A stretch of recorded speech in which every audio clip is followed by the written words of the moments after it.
After Tony Franklin's field goal made it 3-0 Pats, the Jets got on the board with a 12-yard touchdown to Ken O'Brien to Johnny Hector. O'Brien later suffered a mild concussion and had the lead.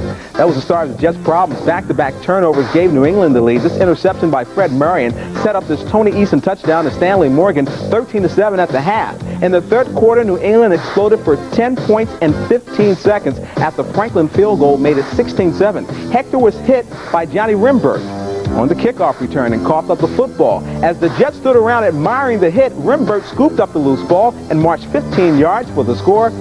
And there was a flag on the play, but it went against the Jets. The touchdown made it 23-7 Patriots. In the fourth, backup Pat Ryan put together a 67-yard drive, capping it off this toss to Mickey Schuler for a touchdown. That pulled the Jets within 9, 23-14. But that was as close as they'd get. New York turned the ball over 4 times. This pass to Freeman McNeil was picked off and fumbles, and Steve Nelson finally recovers it for the Pats.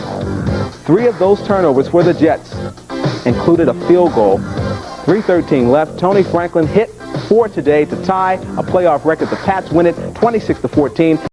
If you're to take one key to why New England won, I think you got to say it's their ability to come up with the big play, especially on defense when they had to have it. He was a one-man wrecking crew. He got to the quarterback, Ken O'Brien, only one time. But the entire Patriot team was on a mission. Their mission was to get to the Jets' Ken O'Brien. They were determined to contain him.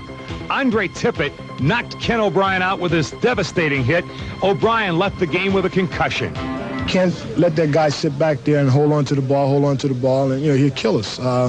We knew we had to put the pressure on there, and, we did what we had to do. That's basically, I feel fine. Andre Tippett's a good player, and that's what he gets paid for to play, and he did. And, you just got to find ways to stop him and try to take other things they give you.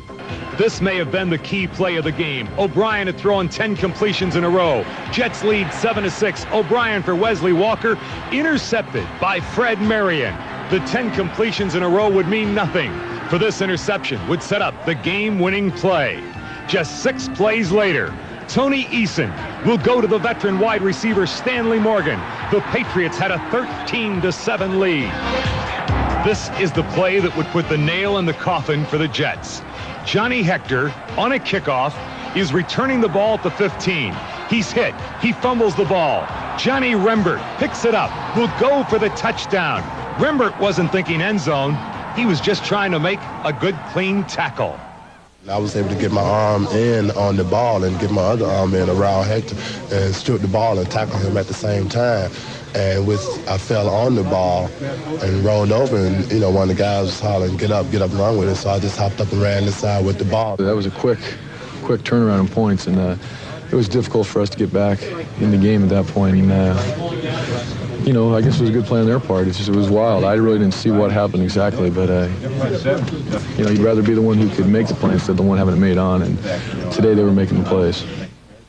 While it's bitter disappointment for the Jets, it's on to Los Angeles and a rematch with the Raiders for Raymond Berry and the Patriots. Is this real? Somebody pinch me,